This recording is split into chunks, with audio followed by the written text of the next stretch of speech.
All right, let's get started. So, we're back. I guess I'll switch it to face mode for a second. Getting some coffee in me because it's almost 11 here. It's been a lengthy day, but I did get a little bit of research done. Figured it was worth doing a quick stream at least. I was studying Make because it seems like the biggest pain in the ass is getting everything kind of compiled, especially when you've got larger projects with tons of files. So I'll obviously show examples here in a second, but basically Make makes that a little bit easier by setting up build scripts that kind of do all of the, or some of the hard work at least for you. Theoretically, that's how it's supposed to work. So that's kind of what I've been studying today. I also wrote a little bit of C code, learned how to compile on Arch to Windows, which was fun. I had done that before, but it had been a while. So I've got a development environment on my laptop, both for testing and for building and for coding. So that's good. Obviously, we'll be doing everything on my desktop now. Let me turn the music down a little bit. So let's talk Make. So Make is fun. Make makes things a lot easier, but Make's syntax is a fucking nightmare. So let me pull it up so you can actually see what I'm talking about. This is like a dead simple Make file.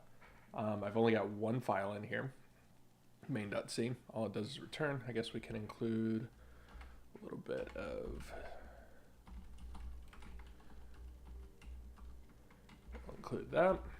And so let's go ahead and printf follow me on Mastodon. So I'm going to go on a rant on this here in a little bit, but I'll save that. I've got a Mastodon profile. You can follow me at the link in the description. I am not leaving Twitter.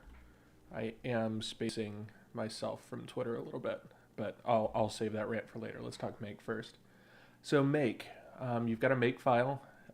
Basically, the way it works is you issue one command, Make, and supposedly it compiles your whole program all at once. That is not a big deal when you have just one C file. So I can go ahead and show you. GCC can be as simple as main.c out to main.exe .exe. And it pops up. Could be that easy.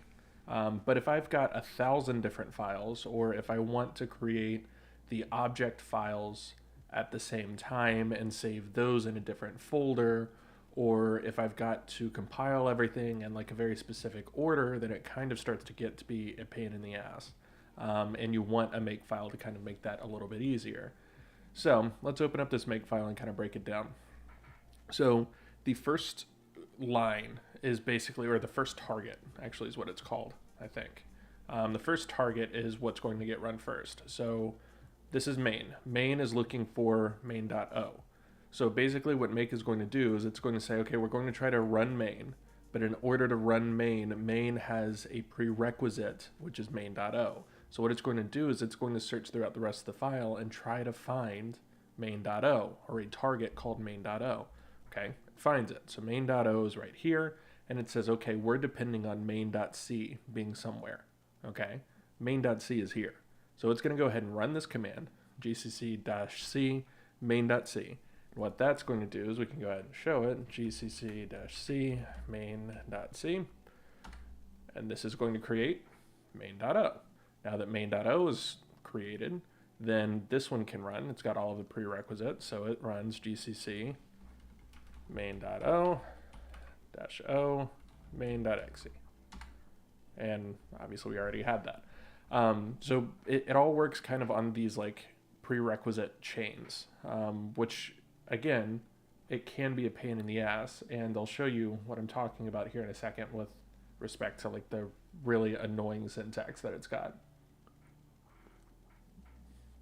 So what you can do with this syntax, and what I haven't done because this is kind of simple, is don't know. Okay, so pound signs are comments in make files.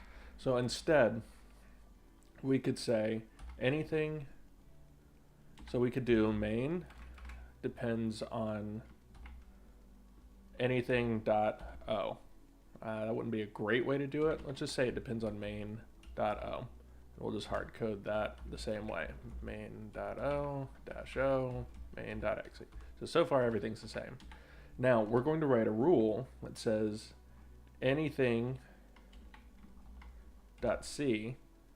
okay, and it just depends, well, no, anything.o, and it just depends on anything.c.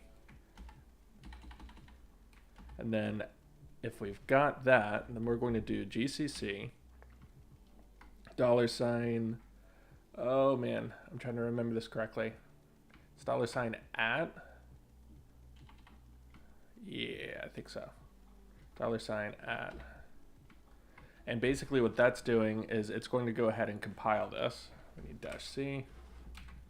It's going to go ahead and compile the C file right here. So it's basically saying anytime you see a C file within this structure, you can go ahead and run this command and it's going to create a .o file. And we can go ahead and hard code the output to, well, no, we can't do that actually. Let's not worry about that. Let's see if this runs. I was trying to do this correctly earlier. GCC, oh, well, let's just do make. Nope. Okay, wait. This was annoying too. Make. Did that work? Like first try? Okay, let's remove this. Ooh, not the C file. There's no way that worked first try. Because I was trying forever to like make this make sense. Yeah, I didn't figure. System cannot find the file specified. So maybe it's got to be, it's either at or that. Nope, that didn't work either. Huh. Anyways, that's the way it's supposed to work. Basically, it's something that I need to dive a little bit deeper into, but you can frankly, for a while, just depend on this. And basically, you just keep creating these chains. So let's go ahead and create a helper file. So let's do helper.c, and we'll create a header file that includes .h. So helper.c is going to have a void function that's just print, let's just do print Twitter. And it's going to print my Twitter account. Follow me at Valhalla Dev. Okay, and it's not going to return anything. This is dead simple. Include standard IO. So let's say we've got this helper file and we want to statically link this stuff together. Okay, it should theoretically be simple. So we're going to create our header file and we're going to say we need void print Twitter. We don't need to worry about anything else. And in our main file, we need to includes.h. Should be good to go. This is okay. Semicolons. I'm a Python developer, so remembering semicolons is fun. So let's go back to our make file. And within our make file, we're going to have to change some things around. So in order for main.o in order for main to be created, it has to be linked to the helper.o. So in order for the helper.o to be created, helper.o, we need helper.c. Stop autocompleting. GCC-c helper.c. And now we need to create this helper.o, main.o, and helper.o. Now you can kind of start to see why make files can save you a hell of a lot of time. Make still doesn't work in my console. So if we do that, let's actually go back to main.c and let's do, what is it, print Twitter? Yeah. So let's run both of these. And I think, let's do that. Let's go ahead and make them. We got it, main.exe. Follow me on Mastodon and follow me at Valhalla Dev. So what we did there, like marching through the makefile again, is we've got our first target, which is main. It depends on main.o and helper.o. So in the beginning, and we're going to create our clean target as well. In the beginning, you don't have those .o's. So it's going to look for the .o's, say, okay, we can't find it. And then it's going to look for a target for main.o. Main.o's target just depends on main.c. And we've got main.c, so we're good. So we're going to go ahead and compile that. And the output of this is going to create main.o. So this right here is basically checked off. Then it's going to say, okay, we can't find helper.o. Here's the helper.o target. This object file is the target. And it just depends on helper.c. Well, we've got helper.c. So it goes ahead, compiles this, creates helper.o. Now, both of the prerequisites have been satisfied. So now it can go ahead and build main. And it's going to go ahead and link these two objects together, create our executable. And I mean, you can go as far as you want with this. Now, this clean right here is super useful because in order to make sure that our makefile works and that we're compiling correctly, we want to get rid of all of those object files. So we've got 2 object files and an executable. So instead of like going through and deleting those every single time, because again, you're going to end up with tons of these object files, you can just do make clean. And you're golden.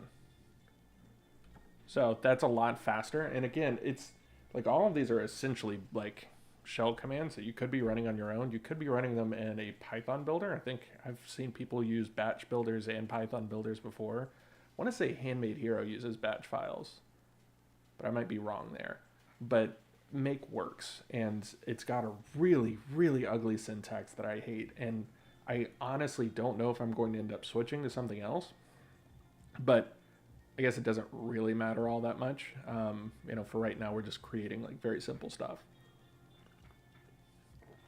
All right, I promised a rant,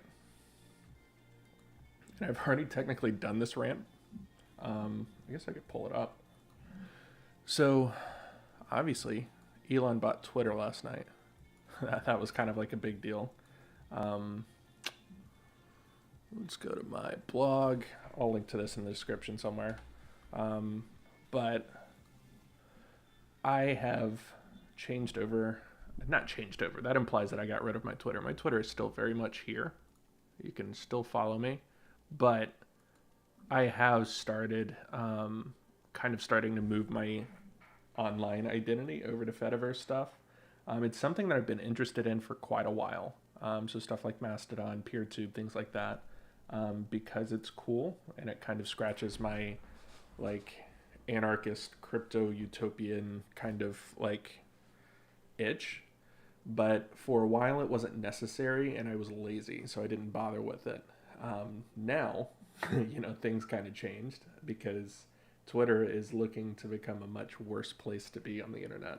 I know a lot of people are huge fans of the takeover. I am not. So I've kind of scooted my identity over to Fediverse, just more than anything kind of as a an attempt to make social media a more useful place to be, to like publish research and talk to people about interesting things, because Twitter is kind of quickly not being that. So that's the extent of my rant. If you want to read more of it, I'll post the blog, and I guess I could do the description. Let's see. I'll go ahead and pop it in chat for all 0 people here.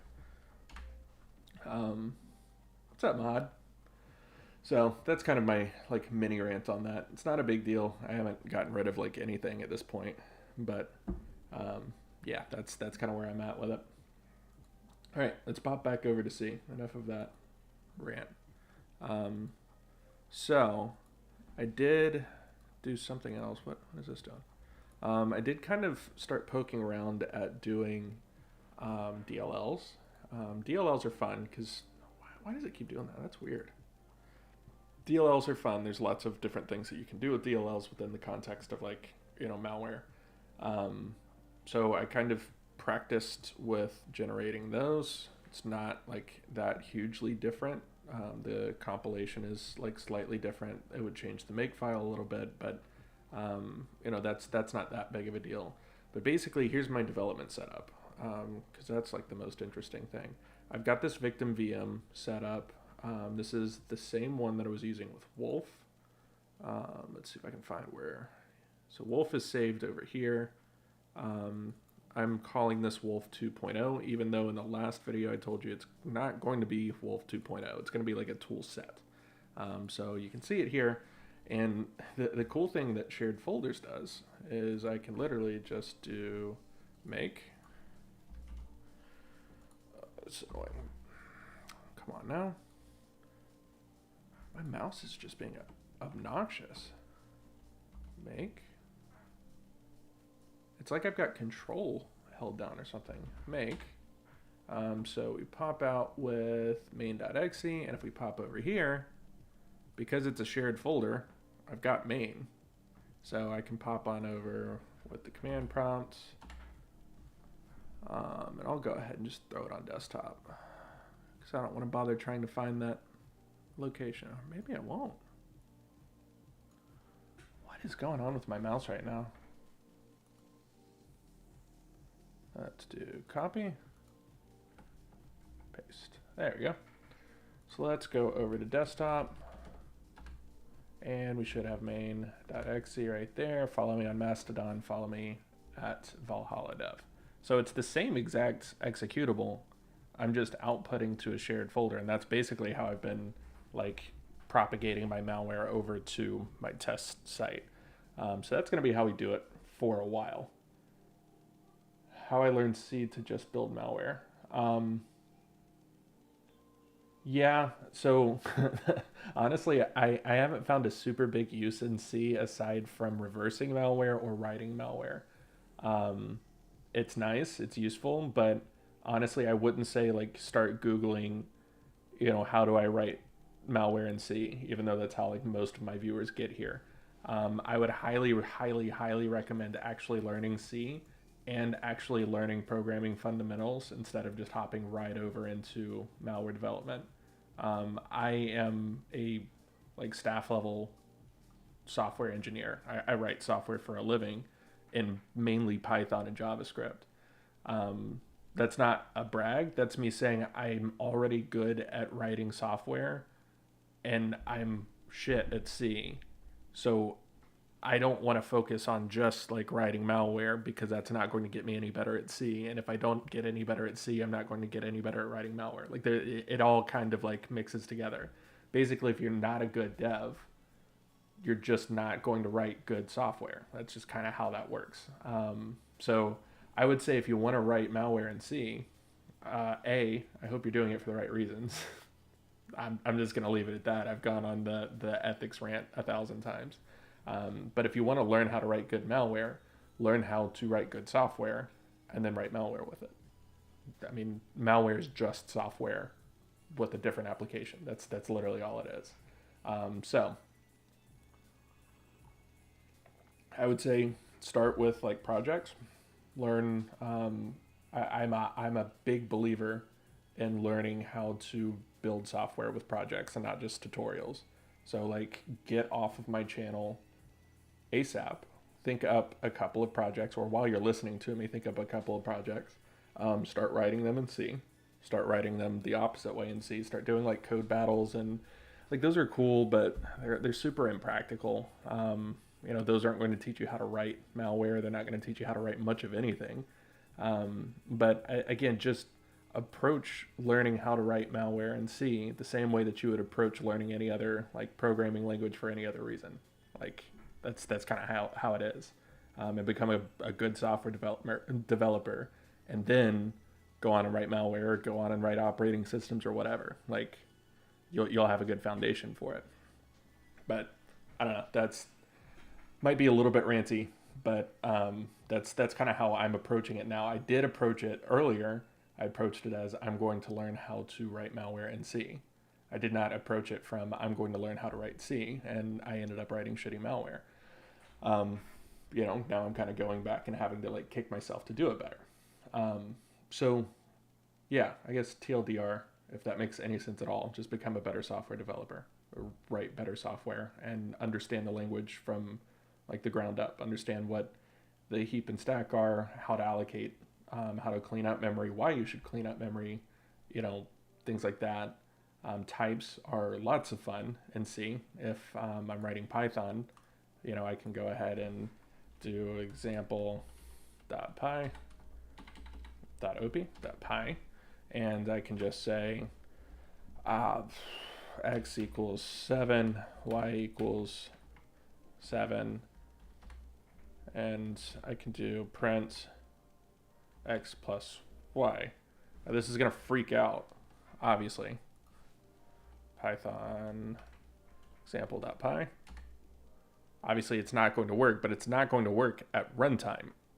It's not going to show me that it's not going to work until I actually try to run it, which is problematic. If I hop on over to C, and I do main.c, and I do int 7 equals 7, and char string 7c is equal to 7. I try to add these together. I don't even know what's going to happen, honestly. 7 plus 7 underscore c. Let's see what even happens here. Let's do make. That compiled? No. That shouldn't have compiled. I don't even know what this is going to do. Make. No, main dot. Oh my gosh. Huh. Good. What the hell?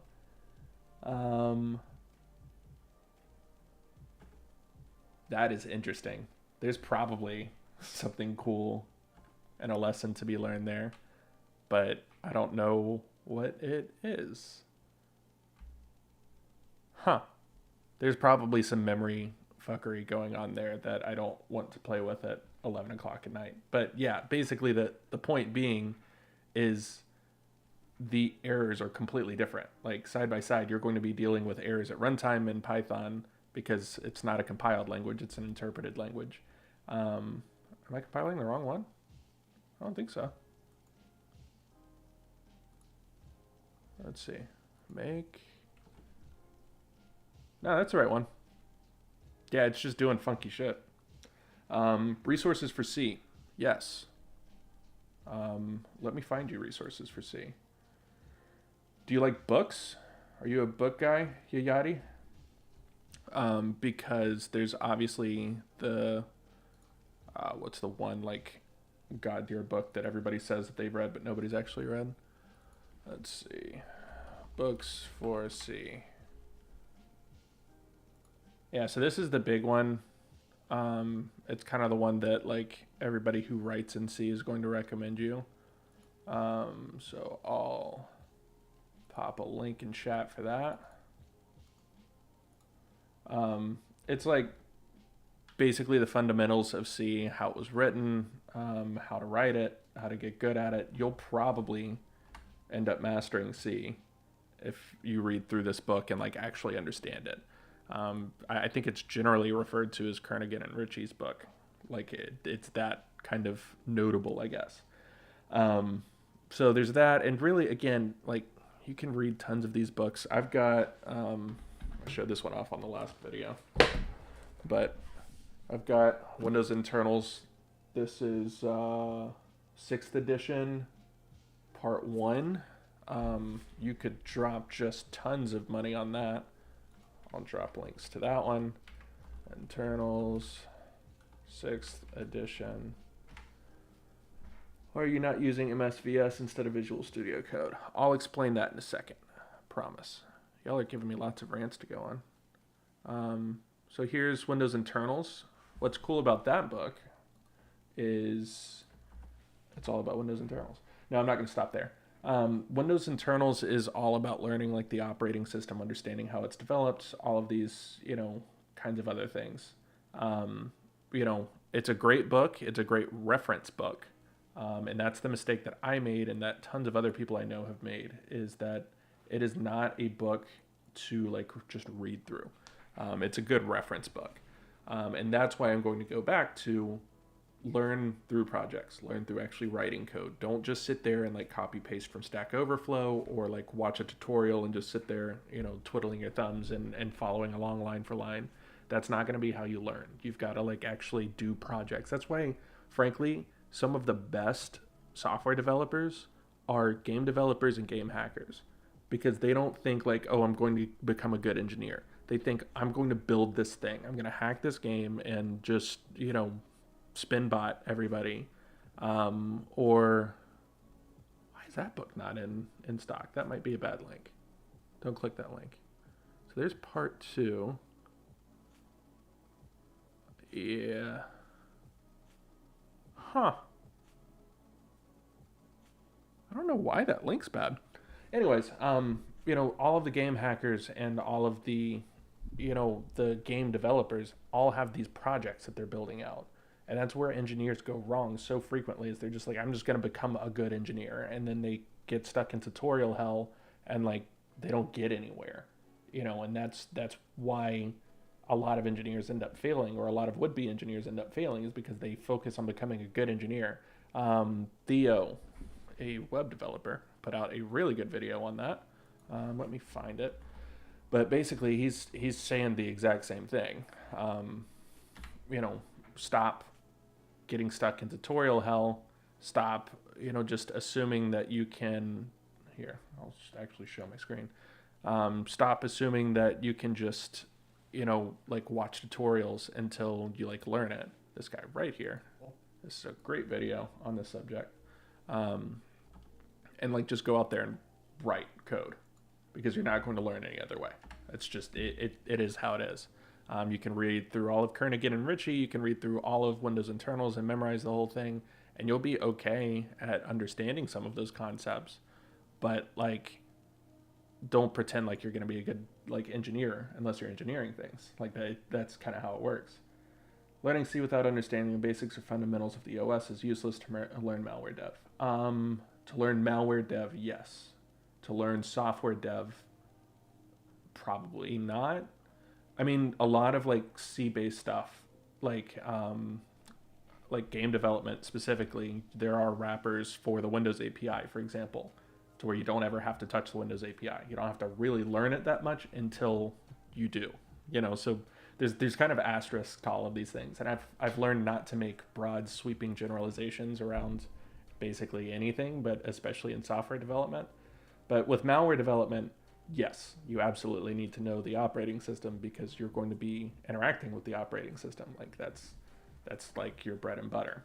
Mahat, I'm not ignoring your question. Can you make live videos in other times of the day? Let's talk about that. So right now, I'll be just blunt with you. I am making a grand total of 0 monies on YouTube. Like, none. I don't have a Patreon because I don't really feel good asking people for money when I'm not like uploading very frequently. But I am like 3,000 something public watch hours away from actually being able to monetize my content. And even after that, I'm not going to be making a ton. I'm not worried about that. I'm not upset. But that means that I've got lots of other things going on that actually put food on the table. I've got a full-time job that I really enjoy a lot. And I've got, businesses and side gigs and fun stuff like that I'm getting started up. So until that situation changes, I can't justify like risking like either asking my boss or just kind of like going full YOLO and streaming during work hours, which would be like 9 to 5. After work hours, I can do. Problem is I've got 2 kids, so I can't just be like, hey, I'm going to go write malware for a bunch of strangers in the middle of the day. you take the kids, honey. It's not going to work out very well. Not for me, not for them. Nobody's going to enjoy that. So here's how I kind of view a lot of things, and it sounds kind of like a douchey approach. If I can't justify the amount of time that I'm spending on it in some kind of like hourly pay basis, I'm much less likely to really like push for it. And that's not because I'm just focused on the money. That's because that's the way I kind of have to view things with kids, with a job, with, you know, all these like ambitions that I've got that I want to do. I've got to somehow justify all of the different things that I do, because I've got tons of different things that I do. I do some things for fun that are either like no cash flow or negative cash flow, but there's 24 hours in a day and I've got to sleep like 4 or 6 of them. So all of that is to say, I'm going to try to make these streams at like a better time. I'm going to try to figure out when I can put them, because frankly, I can justify them a little bit because I'm not having to edit these. Like literally, the last stream that I did yesterday, day before yesterday, whatever, it's performing better than any video that I've done, and I've put like significantly less effort into it. You know, I don't prepare for these much. I mean, I did a good bit of research on Make and things like that just because I wanted to learn it, but you know, I'm not having to edit any of this shit. So like it's the perfect way for me to do content regularly, but I do have to find the time for it, and that's the difficult part. So I'm going to be doing more malware dev stuff if I can keep streaming like this. The streams are like super helpful because I can kind of like chill with people in chat. There's no editing involved, which anybody who's followed me for any like period of time knows that I absolutely despise editing. But yeah. All right, let's get back to dev stuff. I hope that answered your question somewhat. But I will be trying to move these streams to like a better hour of the day. It's just not going to happen like immediately. So let's make clean real quick. So we've cleaned up a little bit. Let's go ahead and get rid of example.py. So we've got I've got a couple of things that I want to make. I want to make the back end at some point because I just enjoy working on back ends in general. But there's got to be like some kind of front end. And I told Stream, on the last stream, that I was going to focus a little bit on the initial stages of like intrusion. That's going to include things like embedding within documents, which I'm going to have to learn PowerShell for, which really sucks. And trying to figure out a way to embed into PDF files, which is lots of fun, and like real malware devs do that. I'm also going to do like browser download stuff. I mean, there's a billion different ways that you can do it. So let me say, I'm actually going to test something out real quick. Let's do make. Keep forgetting I can't do make in that terminal. Make. So we've got main.exe. Let's see what happens if we just change this file name to .pdf. So it changes the logo there, shockingly. Let's see if it does it over in my Vic here. Yeah, it does. Okay, so one of the things that used to work all the time, and probably still does work, honestly, is Windows will just take whatever file extension that you've got and just go ahead and assume that it's right and display the icon for that file extension. So this is an executable that has an icon for PDF. Now, if I try to open it, it obviously doesn't work. There are, or at least were, a lot of different ways to get around this, to where basically it would show the icon for a PDF, but it would run like an executable. If I go over here, let's see if this works. Main.pdf. Yeah. So if I run it through the command line, it runs as an executable, even though it's got that PDF. Like it basically like reads through the real file type, or parses the real file type, and will run it as an executable. If I double click it, then I think it's going through a different process. So like there's some badness right there, you know, like a very simple level of badness, but you know, Windows likes to make things very easy for malware developers. But I do want to do like some more like complex stuff. I thought about doing like looking up to see if there were any like drive-by download type vulnerabilities that I can like work through on a vulnerable system. Right now I'm using, I think this is like a newer Windows 10. So I'm not gonna like live stream a 0 day, even if I could find one. That would be leaving a lot of money on the table. But that's gonna be the next step. I'm going to, now that I've got a build environment set up, which I do. It's a clunky build environment, but it's a build environment. Now that I've got that set up, what? Oh, there's no exe. Remove .pdf. But all of the other ones should be removed, right? Yeah. Okay, so now that I've got a build environment set up, I'm going to do some research into embedding in those files, doing that initial intrusion work stuff. And basically what I did for RE last time, and I'm going to continue doing that this time, is I'm just going to kind of like pretend that I'm emailing this stuff in a way that like kind of makes sense by just copying it over into that shared folder because it's easy. So why not keep doing that? So that's going to be one of the methods. I'm going to kind of like cosplay like it was a real phishing attack. I might at some point like actually do a phishing attack just to kind of see if Gmail's actually got fairly decent virus filters.